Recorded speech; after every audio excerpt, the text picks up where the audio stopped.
Yesterday in my homily, I mentioned that the road to Bethany, Jesus and the disciples have to pass through the Garden of Gethsemane, the Mount of Olive, because Bethany is on the southern slope of the Garden of Olives.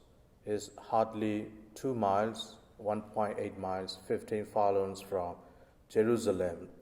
Now that Bethany is called the home of Lazarus because Lazarus was from there.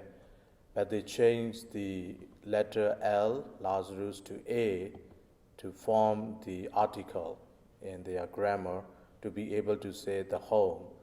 They changed the letter L to A. And I mentioned that Jesus did that, choosing that place, going through the Garden of Gethsemane, and kind of reminding his disciples, although they were suffering, it was necessary because the suffering brings the fruit of eternal life for mankind. And today we see from St. John chapter 16, Jesus said, "In the world you will have trouble, but take courage, I have conquered the world." Today, as we celebrate and keep the memory of the people who defended this country, the soldiers, I was wondering, because we know that we have so many saints who were also soldiers. So quickly I searched, and there may be more, but so far that I was able to just go through was St. Ignatius of Loyola. We know his story very well. St. Joan of Arc, we also know very well about her life. St. Sebastian, he was a soldier in the Roman Empire, and he has to assist the Christian martyrs. And as he was seeing these Christians who were executed, he was converted, and while he was still serving on the army, he converted 16 captains. So imagine the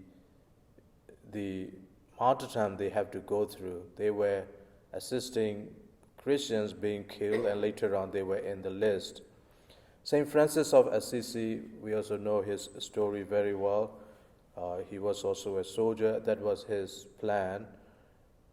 St. George, we also know about his legend. Some believe, some they do not believe. St. Thomas a Becket, he's from England, and he was also well known between England and France when they were fighting. And we have our own saint here, St. Martin of Tours. He was also a soldier.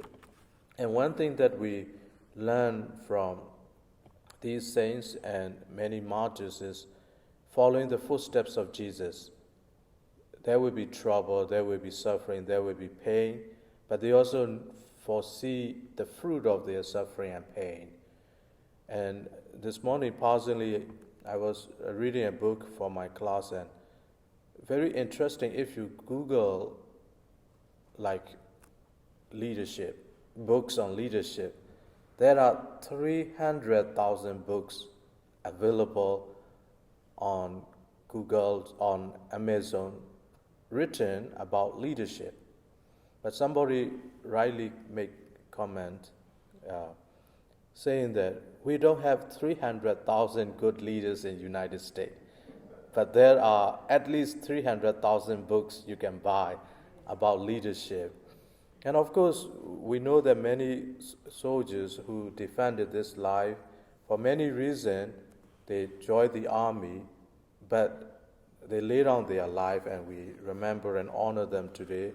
And the Mass given for us in the United States is to pray for peace in this nation. We have the Mass setting for that, and today we are using that.